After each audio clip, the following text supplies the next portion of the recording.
to set a pick. Here's Starks, changed his mind. Plenty of time on the shot clock, down to 10. Ewing for Smith. Smith. Smith. Stopped again by Pippen. What a play by Scottie Pippen. Final seconds, Jordan for Armstrong. And the Bulls have defeated the Knicks. The Chicago Bulls with a couple of spectacular plays. All right, we are back here. The Knicks fans might want to cover your ears after that. That was a painful reminder, courtesy of NBC's Marv Albert. The Charles Smith Memorial, as Joe Beningo calls it on WFAN, when Charles Smith gets blocked 4 times at the end of Game 5 of the 93 Eastern Conference Finals between the Knicks and the Bulls. Knicks end up losing that series. One of the focuses of last night's set episodes of The Last Dance. We're going to talk about it today with a pair of people. First up, somebody we talked to last week, Ian Sachs, is back on the line with us. Ian, how are you? Hey, Mike. Thanks so much for having me again. It was so much fun last week breaking down The Last Dance and reliving the Jordan era with the Bulls, and always love coming on the podcast. So happy to be back for round 2. Yeah, today we're going to do something a little different. We're not recapping the episode ourselves. We are going to have a conversation with somebody you know well, Steve Anastas, who worked for the Knicks in the 90s, and he was there in the early 90s for that era of the Knicks-Bulls rivalry, which is probably the most heated it was the entire time that Jordan was there. Yeah, I mean, you think back to the Bulls' first run at the three-peat, and you think, okay, they coasted through the Eastern Conference. They get to the finals. They had some tough matchups in the finals, but the Eastern Conference was certainly no cakewalk. You go to that, we talked about it last week with 91, with how they had to get over the Pistons. Then 92, Mike Wilbon saying, he thinks that was possibly the best Jordan Bulls team ever. And then 93, you have the matchup with the Knicks. The Knicks were the higher seed there. They had home court in that Eastern Conference Finals, and they take games 1 and 2 at Madison Square Garden, and then it's time for Jordan to become Jordan once again, once the series shifts back to Chicago for 3 and 4. And then some fortunate turn of events for the Bulls there in the final minutes of Game 5 to catapult them to a 3-2 lead, and then they were able to close it out in 6. But certainly we could be looking at a completely different history had maybe one of those layups fallen, had the Knicks been the one to take that 3-2 lead. Then let's say the Bulls win Game 6, and then it's a second straight year where the Bulls and the Knicks are going to Game 7, and we all know as sports fans that a Game 7, anything can happen. Yeah, one of the rarities that Bulls run to is they very rarely dealt with Game 7 with the Jordan era. They had, I think, 2. They had the one against the Pistons, the infamous Scottie Pippen migraine game that they lost, and they had the one against the Knicks in the 92 Eastern Conference semifinals, which they did not cover on the dock, but the Bulls obviously won that as they went on to win the championship. But before we bring Steve in, let me get your quick take. How do you like last night's episodes? Well, I could be saying this every single week, these 5 weeks. This series is amazing, and taking us back to that time period and looking into it, and really fascinating the sneaker rivalry for Michael Jordan, that he really wanted to go to Adidas, and his mother said, no, you know what, go take a look at Nike, listen to what they have to say. And then after Nike offers his own brand new own shoe line, and his father says, that's really the best deal. You'd be foolish not to take it. I think we could be talking about Jordan and Adidas, and where Adidas is the king, and then Nike might have just stayed on the fringes in making just running shoes and not be the global phenomenon that it is today. And it's all largely tied to Michael Jordan. And then, of course, the dream team aspect of the episode 5 that we saw, where you look back at that team, and that was without a doubt the best collection of basketball players ever. We have so many NBA stars to be on the Olympic team since then, But when you look at those are really 11 of the greatest players, not just of that time period, but of all time. You have Jordan, you have Pippen, you have Barkley, you have Magic, you have Larry. The list goes on and on of who was on that team and just how amazing it was that they were all able to gel, put their egos aside. Chuck Daly didn't have to call a single timeout the entire Olympics. Not one timeout. They just coasted through everybody and brought the U.S. to dominance, and the country hasn't looked back since then. All right, Ian, that definitely is interesting. I'll be diving more into the episode in just a bit with our good buddies Alan Austin and Zach Cohen Douglas. But our guest is on the line. Would you like to introduce him, Ian? Sure. We're joined today by Steve Anastas, who worked with the New York Knicks in the early 90s, I believe 1990 through 1994. So right around this time that we're talking about with the Bulls and that great rivalry and series with the Knicks. And, we touched on 92 a little bit, but especially the one that focused in last night's series, 93, the Eastern Conference Finals. Steve, thanks so much for joining us. Great to talk to you guys today. All right, so Steve, you were there, in the trenches. We touched a little bit about it off the air, but take us inside Madison Square Garden, and especially when Michael Jordan came to town. What was that atmosphere like, and how was it different from, say, a typical Knicks game in that time? Well, one thing that is definitely becoming clear watching The Last Dance and sort of reiterating for anyone that wasn't around and watching at that time is just how much of a rock star Michael Jordan was throughout his entire career. Coming out of college, he was very popular because he was so exciting, because everyone that watched him play could tell that he was different. We heard Isaiah Thomas, some of the controversial comments he had made about how there are 10 or 11 players as athletic as Michael Jordan today, whereas Michael Jordan was by himself. Now, that may be a bit of an exaggeration, but I think the sentiment of what Isaiah was going for there is everyone could feel that there was something different about Michael Jordan. So every time he came into town, it was a huge event because of his marketability, especially where it affected me in particular, because working for the Knicks, I was the conduit to Michael Jordan. And so Tim Hallam, who is the PR director for the Bulls, and I would work very closely to make sure, because there was always at least a couple Make-A-Wish program kids that their wish was to meet Michael Jordan. Of course, wouldn't yours be? And so we would negotiate all of that and work out all the logistics. And so then, again, getting back to Last Dance, that was the thing that you really see coming through, is just how much of Jordan's time was demanded of him off the court. And it's really quite an amazing thing to look at from this sort of inside view, to get a feeling of, going out and playing basketball is fun and everyone that does it enjoys doing so.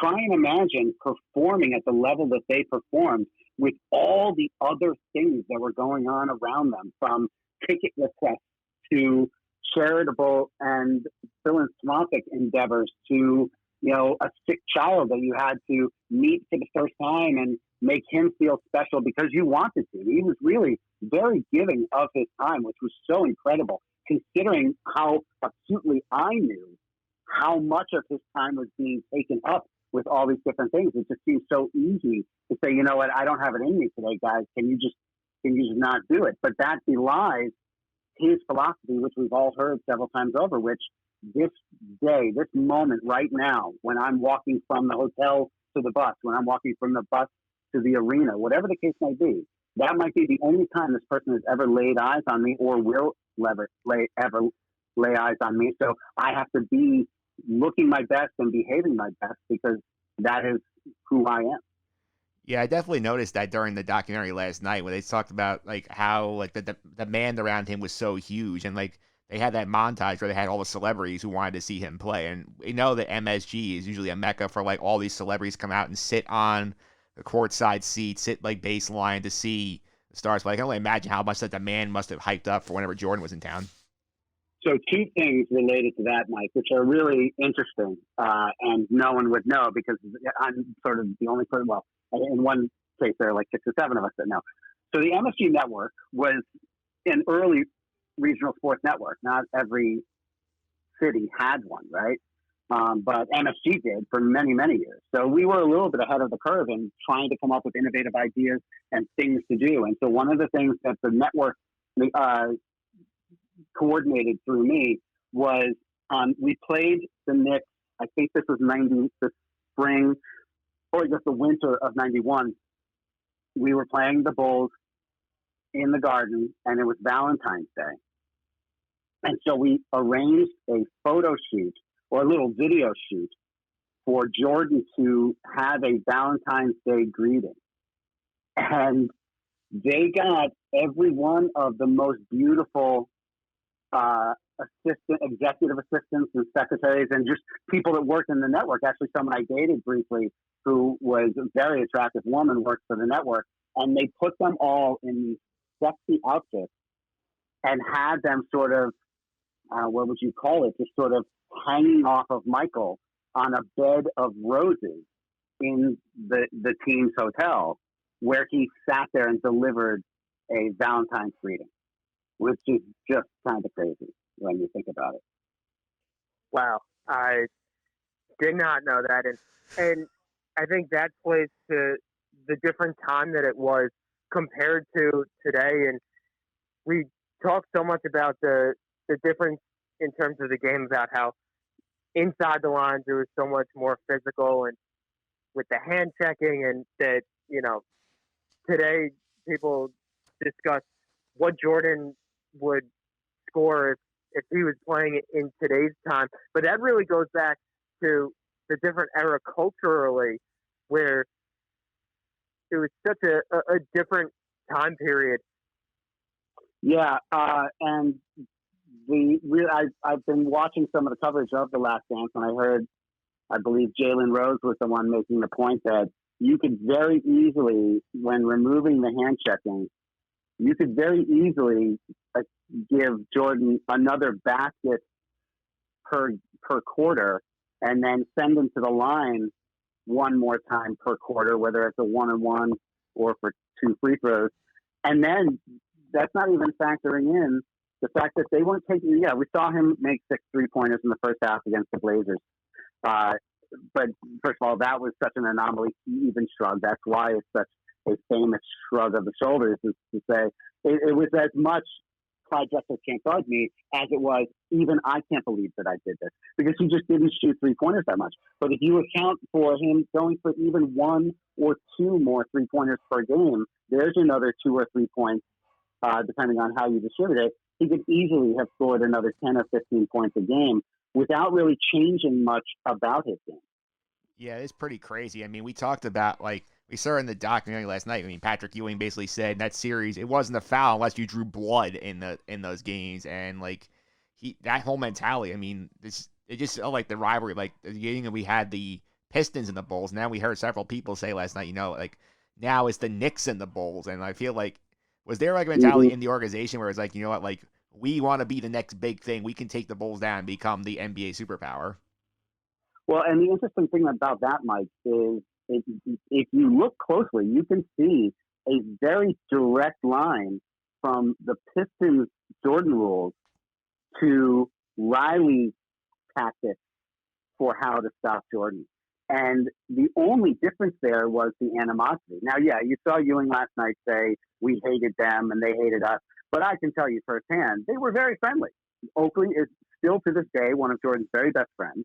Patrick Ewing is one of Jordan's very best friends. I can tell you they were hanging out, okay? They were spending time together. I was there. I saw it. So that animosity didn't exist like it did with the Pistons. But what the Knicks were able to do is that same mentality of that brutish sort of, the one thing that separates you, Michael Jordan, from the rest of us is as soon as you leave your feet, we are all helpless to stop you. And so the Pistons would keep him from leaving his feet. But actually, they didn't keep him from leaving his feet. They knocked him down while he was in the air, which is why it was so brutal and so violent and created such animosity and vitriol. Whereas the Knicks would literally keep you from leaving your feet and getting into the air. But the amazing thing, if you notice, about what Jordan did when he scored, I think, 54 in Game 3, is he just decided, you know what, I'm not going to get beat up going into the lane. And the highlights sort of illustrated it. But if you watch the actual game footage, you would see even more. He killed them with jump shots, mid-range games. He's like, I'm not even going to bother going in because Ewing's there and Oakley's there and, you know, all these different players are there to stop me. So I'm just going to stay out here on the periphery, and he torched them for 54 that way. And that was part of what Jordan's game was, in that he could beat you in so many different ways, and driving to the basket, hitting the mid-range, and really he wasn't even that much of a three-point threat, which Steve, as you mentioned, made that 92 finals. So remarkable, his hot shooting from outside. But let's dive more deeply into that 1993 Eastern Conference Finals. The Knicks have home court, so, you know, you could look at it either way of who should be favored entering that series. And then New York takes the first two games at Madison Square Garden. And what's the mindset of the organization going back to Chicago up 2-0?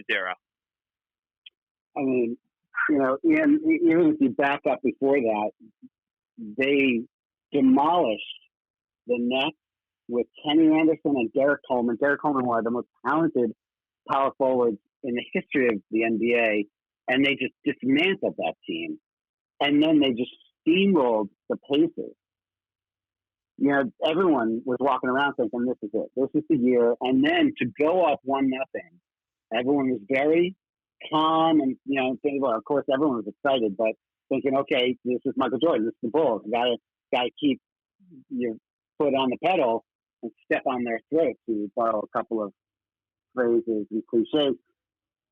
Going up to 2-0, all of a sudden, you know, it really could not have been positioned better for this team and the marathon that they had just gone through. And now to be as close as they were to vanquishing their bitter rival. And then for, you know, I remember when it was happening and I knew that it was going to be a story. But when it came out that Jordan went down to AC, I remember thinking right then, guys, that this is not good. This is the last thing that the Knicks need, is an even angrier Michael Jordan that now has a chip on his shoulder that is legitimate, because we all know that he is famous for creating chips where they don't even exist. Hell, he cursed out a guy at his Hall of Fame speech. Was that 20 years after he finished his career? It's incredible. So his ability to fabricate a slight wasn't even necessary. He had a legitimate slight. They were doubting him. They were saying that he was tired. So, you know, I won't say it seemed like a fait accompli, but we really did not see what was going to happen from there. No one really expected it, because then, like I said, he turned on that mid-range game and said, oh, you think you figured out how to beat me? Let me show you just how great I am. I don't normally do this because I can get to the rim whenever I need to, and I can do these huge circus, you know, swirly hoop to hoop sort of lay in finger rolls and make everyone ooh and ah. Yeah, I don't need to do that. I can be just as great sitting out here at 15 feet with my 4-inch height advantage over Starks. And I mean, you know, Rolando Blackman, forget about it. He wasn't going to help. And so, you know, it was tough. It was a tough feeling because you really felt helpless. And think about how much more success the Knicks and Barkley and the Utah Jazz, all of those people all lumped into the same grouping of unfortunately existed during the Jordan era. Yeah, that's true. I mean, this team was basically like so high after Starks dunks over Jordan game 2. They're up 2-0, and then it goes completely the other way, but they lose both Chicago. They come back from Game 5, and we have the sequence at the end of the game when Charles Smith gets blocked 4 times trying to put the Knicks up. So, like, what's the mood after that sequence there when the Bulls steal the win when Smith gets blocked 4 times? And many Knicks fans will tell you this day that he was fouled on at least one of those attempts. Yeah, and watching it's painful. It's really painful to watch because all the feelings are coming right back to me. Just the feeling of dejection, the feeling of defeatism. Because Charles Smith is a great guy, really is a truly special person. As are so many of those guys, treated me so well, and I'll be forever grateful. Even though the locker rooms can be tough places, and I'll be forever grateful to Jeff Van Gundy for coming to my aid and my defense as the small little white guy from Westchester, New York, when they really zeroed in on me and started making me the butt of their jokes. But one thing about Charles is he did not play above the rim.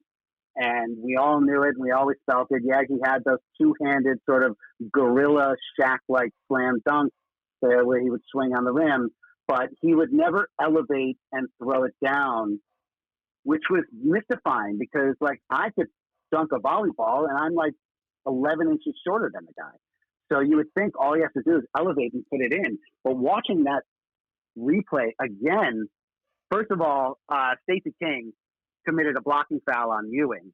I don't remember if we were in the bonus. I have to imagine we were. In the fourth quarter of a Knicks-Bulls game, I have to imagine we were in the bonus at that time, which would have put Ewing at the line instead of him dumping it off to Charles. But moving on, Charles is now under the rim. He immediately gets the ball tipped away.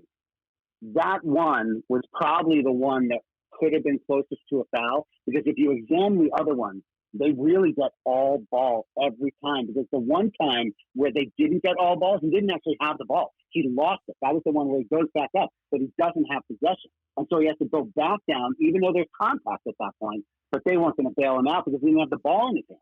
So then when he goes back up again, that was the one where he should have just dunked it, but he was so, I don't want to say panicked, because it seems clear that he panicked in the moment, but he's not a panicky guy. All of these, professional athletes are not panickers, otherwise they wouldn't have gotten it. But in that moment, he seemed to rush it. And if he had just sort of settled himself, elevated another couple inches, then the whole history would have been rewritten. But the tough thing about that is, later that night, I was out, and I'd obviously had a few, and I ran into some Chicago Bulls fans, and they were giving me a real hard time, and we got into a scuffle, and I lost my wallet. So I lost all my money, I lost all my identification, and because I was a stupid 20-something at the time, I didn't realize I had my Social Security card in there too. So it took me months and months to get all my identification back. So I really had a complex where I came to Charles Smith in that play. It really affected my life for a long while. And Steve, you talk about all those tough breaks for both the Knicks organization and yourself personally there, but then getting a little bit ahead of ourselves with where we are right now in the Last Dance. But Jordan hangs it up to go play baseball after winning the three-peat in '93. Mm-hmm. What was the feeling around the organization that now the greatest player of the generation has cleared the way for the Knicks to possibly seize control of the Eastern Conference, which they do 1 year later? Yeah, well, Scottie Pippen had the opportunity to show that he was as good as people were making him out to be, and he sure came close to making it work. Luckily, the Knicks were able to persevere. Now, we can call that a dubious foul call on Hubert Davis. As a shooter myself, I will say that if you cannot extend your hand after a shot and there's contact, that will affect the shot. So I feel like that was a legitimate foul call. But much like they didn't call the foul on Charles Smith, they did call the foul on Scottie Pippen there. And that ended up being the difference. It didn't feel as complete, Ian, honestly, to vanquish the Bulls. Sure, great. To beat them in 7 without Jordan was frustrating, but did that matter? No, we were moving on, and that's all that really mattered. That's all that we cared about. It's just unfortunate that you ran into the buzzsaw that was the one player in the league besides Shaquille who really at that time could give Ewing real fits was Akeem Olajuwon. And then to have that somewhat futuristic roster around him with everyone from Ori and Ellie and Cassell and Maxwell and Kenny the Jet Smith. Every single player that they had on that team was exactly the type of player we couldn't really handle because we had an inside-out built team, and we were not prepared to be able to defend the three-point shot like they were going to be able to shoot it. And the real shame of it all, if I can digress for a second about how much I love that Knicks squad, is if you think about where the Knicks were at that time, having beaten the Pacers in 7, having beaten the Bulls, and now facing the Houston Rockets when they were in Game 6, and Akeem Olajuwon got his fingernail on that three-point attempt from John Starks. If John Starks had hit that three-pointer, he had beaten Reggie Miller, who after Jordan retired was sort of assumed to be the best off-guard, two-guard in the NBA. John Starks was poised to be the Finals MVP. He was averaging, I think, 26 points a game. He had something like 33 or 35. Would have been, I think it was 33, would have been 36 if he hit that three to win the game and the series and the championship. But Akeem Olajuwon, I guess, didn't cut his nails that day. And the next night, 2 for 18, or the next game anyway, 2 for 18. And we all know where that goes. Yeah, I gotta say, like that series. I mean, that does bring back some bad memories for Knicks fans. This whole thing does. But I want to circle back to like that Bulls series for a minute. I mean, like knowing that like they don't have Jordan, this is our shot to beat them. Like, how nerve wracking is it when you get to Game 7, knowing like we might lose this team again? Like as the organization was going, like even though they don't have Jordan, Pippen might lead them right past us. Like if we can't beat them now, when will we ever beat these guys? I didn't feel like they were feeling it, if you will. I mean, nervous, whatever you want to call it. But that is really, frankly, what separates us mere mortals from the gods that are professional basketball players is their ability to. I was thinking about this during the Last Dance broadcast. I don't know if you guys have seen For Love of the Game, the Kevin Costner pitching, the perfect game he throws against the Yankees as a Detroit Tiger. It's like a romantic movie or something with Kelly Preston. Did I ever see it? Yeah, I've seen it. So there's a moment in the movie where he says, "Clear the mechanism." He's standing on the mound, and all of a sudden, all of the crowd goes to white noise, and everything blurs around it. All he can see is the batter and the catcher. I don't really feel like that exists in basketball. It's moving too quickly, and there isn't enough static movement where you're standing on the rubber, pitching to home plate. Everything is the same and repetitive. It's too fluid. Basketball is too fluid for that to exist. So for them to be able to shut out all of the peripheral noise, whether it's in game, during game, post game, again, another thing that you see in this docuseries is how much time was demanded of Jordan and how much it chased him. And he's not the only one. He's just the most popular one. But every time, whenever Magic, he only came into town once a year. Any Western Conference player would come into town once a year. Sean Kemp was the big one back in the early days. Everyone wants their time. And to be able to shut that out and then go onto the floor and perform is impressive enough. To do it in front of celebrities, you think would would affect them. And frankly, that's the one thing that does seem to impact them in the moment. Other than that, yes, you've heard LeBron say, I play in front of fans give me my energy. If you're watching the Shaq-like show that got on CBS or TNT, he says the same thing, like fans are what feed my energy. Obviously, these guys play without a crowd when they're practicing and playing pickup games. But the crowd obviously does affect them. But to answer your question, Ian, like, the Knicks didn't really seem like they were nervous. Obviously, they weren't going to share with me. I'm just some peon. But they weren't visibly nervous. But you could feel the tension, definitely. For sure, and I think that's why sports become so popular and so many people like it, because the athletes are able to put themselves in a different mindset that we all aspire to get to, but know that we can, and that's what makes them so different, and why they're looked at as the best in the game, are looked at as heroes and icons for so many people growing up, and even full-grown adults. It's a form of admiration. Two quick stories to just sort of accentuate that point. One, I love golf. I love playing golf. After when I was working in sports, I got to golf a lot. But then when I was working in corporate sales, got to golf a lot. And so I got my handicap down really low. And it became known within my company that I was a very good golfer. And so then we would have golf outings for our company.